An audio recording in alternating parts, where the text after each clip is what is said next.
আসসালামু আলাইকুম ওরহমতুল্লাহি ওবরাকাতুহু। পরম করুণাময় মহান আল্লাহ তাআলার নামে শুরু করছি, যিনি অত্যন্ত মেহেরবান। আশা করি আপনারা সকলে ভালো আছেন। বন্ধুরা, আজকের ভিডিওতে আমি আপনাদেরকে বলবো হযরত গাউসে পাক আব্দুল কাদির জিলানী রহমাতুল্লাহি আলাই ও এক জিনের বিস্ময়কর এক ঘটনা, যা দেখলে আপনাদের মন ছুঁয়ে যাবে ইনশাআল্লাহ। তাই পুরো ভিডিওটি আপনাদেরকে শেষ পর্যন্ত দেখার অনুরোধ রইল। বন্ধুরা, বহুকাল আগে এক রাজ্যে এক যুবক বসবাস করত। যুবকের স্ত্রী খুবই সুন্দর ছিল। পুরো গ্রামের মানুষের যুবকের স্ত্রী সৌন্দর্য দেখে আকর্ষিত হতো। যুবক সবসময় এই চাইতো তার স্ত্রীকে পর্দার আড়ালে রাখতে। যুবক তার স্ত্রীকে খুবই ভালোবাসত এবং অনেকটা সম্মান করত। তাই সে সবসময় চাইতো যে ইসলামিক নিয়ম অনুযায়ী তার স্ত্রী যেন পর্দার আড়ালে থাকে। কিন্তু যুবকের স্ত্রী যুবকের কোনো কথাই শুনত না, বরং সে বেপর্দা অবস্থায় সবসময় চলাফেরা করত।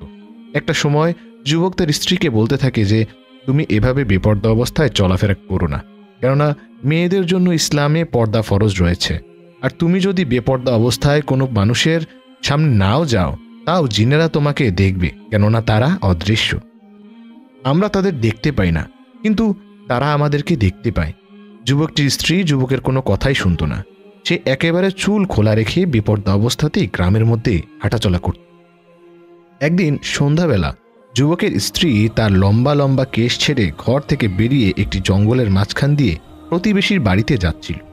যুবক তার স্ত্রীকে এভাবে বাইরে যেতে মানা করেছিল, কিন্তু যুবকের স্ত্রী কোনো কথা না শুনেই এই অবস্থাতেই রাতের বেলা তার প্রতিবেশীর বাড়িতে যায়। যাই হোক, খোলা চুলে যুবকের স্ত্রী ওই জঙ্গলের মাঝখান দিয়ে যাওয়ার কারণে একটি খারাপ জিনের নজরে সেই যুবকের স্ত্রীর উপর পড়ে এবং সেই জিনটি যুবকের স্ত্রীর মধ্যে প্রবেশ করে নেয়।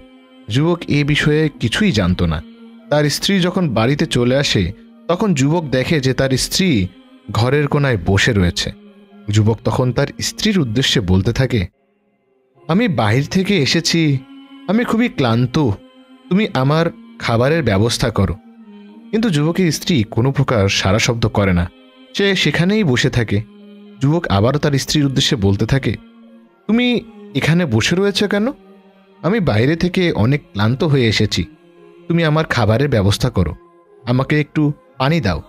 কিন্তু এবারও যুবকের স্ত্রী তার কথায় কোনো সাড়া শব্দ করে না। তখন যুবক আবারও তার স্ত্রীর উদ্দেশ্যে বলতে থাকে, আমি বাইরে থেকে ক্লান্ত হয়ে এসেছি, আমার জন্য খাবারের ব্যবস্থা করো। আমি এতবার করে বলছি, তুমি কি শুনতে পাচ্ছ না? কিন্তু তার স্ত্রী এবারও কোনো সাড়া শব্দ করল না। এখন যুবকের কিছুটা সন্দেহ হলো এবং সে তার স্ত্রীর কাছে গেল এবং সে যখনই তার স্ত্রীকে স্পর্শ করল, তার স্ত্রী সাথে সাথে মাটিতে পড়ে গেল এবং সেখানে একেবারে কাঁদতে লাগলো। যুবক এমনটা দেখে বেশ ভয় পেল। তখন যুবক দৌড়ে বাহিরে গেল এবং একজন হাকিমকে তার ঘরের মধ্যে নিয়ে আসলো। সে হাকিমের উদ্দেশ্যে সমস্ত ঘটনা খুলে বলল। তখন হাকিম যুবকের স্ত্রীকে দেখল এবং একটি ঔষধ খেতে দিল। সেই ঔষধটি খাওয়ার পর যুবকের স্ত্রী আগের মতো হয়ে উঠল। যাই হোক, সেদিন হাকিমের দেওয়া ঔষধ খেয়ে যুবকের স্ত্রী ভালোই ছিল।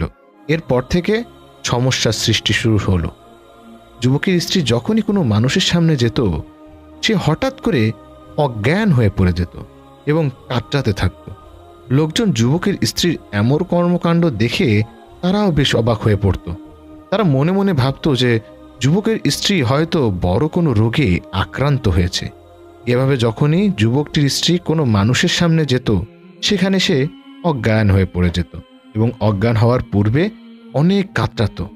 লোকজন যুবকটির স্ত্রীর এমন অবস্থা দেখে তাকে বলতো যে, তোমার স্ত্রীকে নিশ্চয়ই বড় ধরনের জিনে আসর করেছে, যার ফলে সে মানুষের সামনে আসলে এমনটা করছে। তাকে দ্রুত কোনো ফকিরের কাছে দেখাও এবং তার কাছ থেকে ইসলামিক পদ্ধতিতে সেবা এবং রুকিয়া গ্রহণ করো। একদিন যুবকের পাশে একজন প্রতিবেশী লোক এসে তার উদ্দেশ্যে বলতে থাকে, তোমার স্ত্রীকে যত দ্রুত সম্ভব একজন ভালো ফকির দেখাও, না হলে সে কখনো সেরে উঠবে না, কেননা তার এই চিকিৎসা কোনো ফকির ব্যক্তি ছাড়া কেউই করতে পারবে না। এরপর সে প্রতিবেশী যুবকের উদ্দেশ্যে বলতে থাকে, আমার পরিচিত একজন ফকির রয়েছে, তার চিকিৎসা খুবই ভালো এবং সে এই বিষয়গুলো খুব ভালোভাবে দেখতে পারে। সুতরাং তুমি তোমার স্ত্রীকে ভালো করতে চাইলে সেই ফকিরের কাছে নিয়ে যাও, তিনি অবশ্যই তোমার স্ত্রীকে ভালো করে দেবে। আসলে ভালো করার মালিক তো একমাত্র আল্লাহ তাআলা। এরপর যুবক সেই ফকিরের সন্ধান পেল এবং সে তার স্ত্রীকে নিয়ে ওই ফকিরের উদ্দেশ্যে রওনা দিল। ফকির একটি জঙ্গলের মাঝখানে বসবাস করত। যুবক তার স্ত্রীকে নিয়ে অবশেষে ফকিরের আস্তানায় এসে পৌঁছায় এবং ফকিরকে দেখে সালাম দেয় এবং ফকিরের উদ্দেশ্যে বলতে থাকে, আমি একজনের কাছ থেকে আপনার সন্ধান পেয়েছি। আসলে আমার স্ত্রী দীর্ঘদিন ধরে অসুস্থ। আমি একজন হাকিমকে দেখিয়েছি, তিনি বলেছেন আমার স্ত্রী মৃগী রোগ, তাই সে যখন তখন অজ্ঞান হয়ে পড়ে। বেশি মানুষের সামনে গেলেই আমার স্ত্রী অজ্ঞান হয়ে পড়ে। এখন কেউ কেউ বলছে আমার স্ত্রীকে জিনে আছর করেছে। এখন আমার স্ত্রীর কি হয়েছে আমি কিছুই বুঝতে পারছি না। তখন ফকির যুবকটির স্ত্রীর দিকে তাকালো এবং সে বুঝতে পারল যে যুবকের স্ত্রীর জন্য এই ফকিরের কাছ থেকে চিকিৎসা নিতে হবে। সে দরবেশ ফকির। ব্যক্তিটি যুবকের উদ্দেশ্যে বলতে লাগলো, তোমার স্ত্রীর কি সমস্যা হয়েছে তা আমি বুঝতে পেরেছি, কিন্তু আমি তোমাকে সেটা বলতে পারবো না, কেননা সেই বিষয়ে আমার কাছে কোনো আদেশ নেই। তবে আমি তোমার স্ত্রীকে একটি তাবিজ দিচ্ছি এবং তার শরীরে দম করে ফুঁক দিয়ে দিচ্ছি। আশা করি এতে সে আল্লাহর রহমতে ভালো হয়ে যাবে। অতঃপর সে ফকির ব্যক্তিটি যুবকের স্ত্রীর গায়ে ফুঁক দিল এবং একটি তাবিজ তাকে ব্যবহার করতে দিল এবং যুবকটি তার স্ত্রীকে নিয়ে সেখান থেকে চলে গেল। এভাবে কয়েকদিন যাবৎ সে তাবিজটি নিয়ে যুবকের স্ত্রী থাকতে লাগলো, কিন্তু তার অবস্থার কোনো পরিবর্তন হলো না, বরং সে আগের মতোই মানুষের সমাগমে গেলে অজ্ঞান হয়ে পড়ে যেত। অতঃপর স্ত্রীর অবস্থার পরিবর্তন না হওয়ার কারণে যুবকটি পুনরায় সে দরবেশ ব্যক্তিটির কাছে তার স্ত্রীকে নিয়ে আসলো। যুবকটি দরবেশ ব্যক্তির উদ্দেশ্যে বলতে লাগলো, আমার স্ত্রী তো কোনোভাবেই ভালো হচ্ছে না। সে আপনার দেওয়া তাবিজ ব্যবহার করেছে কিন্তু কোনো পরিবর্তন হচ্ছে না। আমার স্ত্রীর কি হয়েছে, কিভাবে এর সমাধান মিলবে? তখন সে ফকির ব্যক্তি যুবকের উদ্দেশ্যে বলতে লাগলো, আসলে তোমার স্ত্রীর যে সমস্যা সেটা খুব জটিল সমস্যা, যেটা আমার পক্ষে সমাধান করা সম্ভব নয়। তাই আমি বলবো তুমি তোমার স্ত্রীকে নিয়ে বাগদাদ শরীফে যাও। তখন যুবকটি সে ফকির ব্যক্তির উদ্দেশ্যে বলতে থাকে, কেন? বাগদাদ শরীফে কি আছে? কে এমন আছে যে আমার স্ত্রীকে ভালো করতে পারবে? তখন ফকির ব্যক্তিটি যুবকের উদ্দেশ্যে বলতে থাকে, সেখানে রয়েছে বড় অলি আব্দুল কাদের জিলানী রহমাতুল্লাহি আলাইহি, যিনি আল্লাহর একজন প্রিয় অলি। তিনি যদি আল্লাহর কাছে এ সমস্যার জন্য প্রার্থনা করেন তবে অবশ্যই আল্লাহ তাআলা তোমার স্ত্রীকে সুস্থ করে দিবেন। আর এ সকল জটিল সমস্যা একমাত্র তিনিই সমাধান করতে পারেন, কেননা এ সকল বিষয়ে তার অনেক ইলম আছে। সুতরাং তুমি তোমার স্ত্রীকে নিয়ে সেখানেই যাও। এরপর যুবকটি তার স্ত্রীকে নিয়ে বাগদাদ শরীফে রওনা দিল এবং যেতে যেতে আব্দুল কাদের জিলানী রহমাতুল্লাহ আলাই আস্তানা এসে পড়ল। এরপর যুবকটি হযরত আব্দুল কাদের জিলানী রহমাতুল্লাহি আলাইহির এক মুরিদের উদ্দেশ্যে বলতে লাগলো, আমি বড় হুজুরের সাথে দেখা করতে চাই। আমার স্ত্রীর অনেক বড় সমস্যা, আমি তার সন্ধান পেয়ে এখানে এসেছি। মুরিদ তখন যুবকটিকে ভেতরে ঢোকার অনুমতি দিল। অতঃপর যুবক যখন ভেতরে ঢুকলো তখন আব্দুল কাদের জিলানী রহমাতুল্লাহি আলাইহির সাথে যুবকটির দেখা হলো। সে আব্দুল কাদের জিলানী রহমাতুল্লাহি আলাইকে সালাম দিল এবং আব্দুল কাদের জিলানী রহমাতুল্লাহি আলাই তার সালাম নিল এবং বলল, তোমার কি হয়েছে, কি সমস্যা তোমার? যুবকটি বড় হুজুরকে সমস্ত ঘটনা খুলে বলল। যুবক বড় হুজুরের উদ্দেশ্যে বলতে লাগলো, আমার স্ত্রীকে আমি হাকিম দেখিয়েছি, ফকির পর্যন্ত দেখিয়েছি, কিন্তু কোনোভাবে কোনো লাভ হচ্ছে না। আমার স্ত্রীর সমস্যা কি আমি সেটাও বুঝতে পারছি না।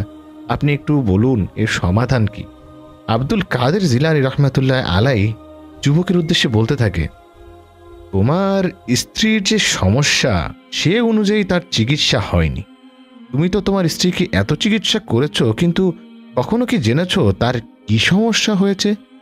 যুবক তখন বলতে থাকে, না, আমি জানি না তার কি সমস্যা হয়েছে, আপনিই বলুন। আব্দুল কাদের জিলানী রহমাতুল্লাহ আলাই তখন যুবকের উদ্দেশ্যে বলতে থাকে, তোমার স্ত্রীকে একটি খারাপ জিন আসর করেছে, যার ফলে তোমার স্ত্রীর আজকে এই অবস্থা। আর এটা সেদিন ঘটেছে যেদিন তোমার স্ত্রী সন্ধ্যাবেলা নিজের মাথার চুল ছেড়ে জঙ্গলের পাশ দিয়ে হেঁটে যাচ্ছিল, আর সেখানে একটি গাছের কাছে ওই জিনটি অবস্থান করছিল আর সেই জিনটি তোমার স্ত্রীর রূপ এবং সৌন্দর্য দেখে মুগ্ধ হয়ে তোমার স্ত্রীর ভেতরে প্রবেশ করে। এখন তুমি যদি তোমার স্ত্রীকে সুস্থ করতে চাও তাহলে তাকে বাড়ি নিয়ে যাও, এবং যখনই দেখবে সে আগের মতো কাতরাচ্ছে এবং অজ্ঞান হয়ে পড়ছে, তখনই তুমি তার কানের কাছে পবিত্র কোরআনের শেষ 2টি সূরা পাঠ করবে এবং বারবার সেই সূরাটি পাঠ করতে থাকবে যতক্ষণ না ভেতর থেকে সেই জিনটি বের হচ্ছে। দেখবে আল্লাহর অশেষ রহমতে তোমার স্ত্রী সুস্থ হয়ে যাবে। অতঃপর যুবকটি তার স্ত্রীকে নিয়ে বাড়ি চলে আসলো এবং রাতের বেলা যুবক দেখলো তার স্ত্রী আগের মতো কাতরানো শুরু করেছে। তখন যুবকটি সাথে সাথে তার স্ত্রীর কানের মধ্যে পবিত্র কোরআনের শেষ 2টি সূরা অর্থাৎ সূরা ফালাক এবং সূরা নাস পাঠ করলো এবং দেখলো যে তার স্ত্রী চিৎকার দিচ্ছে এবং সাথে সাথে ভেতর থেকে কুৎসিত জিন বেরিয়ে এসেছে। জিনটি বলতে লাগলো, এই সূরা পাঠ করবেন আর আমি তোমার স্ত্রীকে কখনো ছেড়ে যাব না, কেননা আমি তার জন্য এখন আশিক হয়ে পড়েছি। তখন যুবকটি আরো বেশি বেশি করে সেই সূরা 2টি পাঠ করতে লাগলো এবং সেই জিনের দিকে ফুঁক দিল। অতঃপর জিনের সমস্ত শরীরে আগুন ধরে গেল এবং সে মৃত্যুবরণ করলো। আর এরপর থেকে যুবকের স্ত্রী আগের মতোই সুস্থ স্বাভাবিক জীবনে ফিরে আসলো এবং সে সুন্দর মতো পর্দা করা শুরু করলো। সম্মানিত দর্শক, ভিডিওটি আপনাদের কাছে কেমন লেগেছে তা আমাদেরকে কমেন্ট করে অবশ্যই জানাবেন, আর সবাই আমাদের সাথেই থাকবেন। আজ তাহলে এই পর্যন্তই। আপনারা ভালো থাকবেন, সুস্থ থাকবেন। আল্লাহ হাফেজ।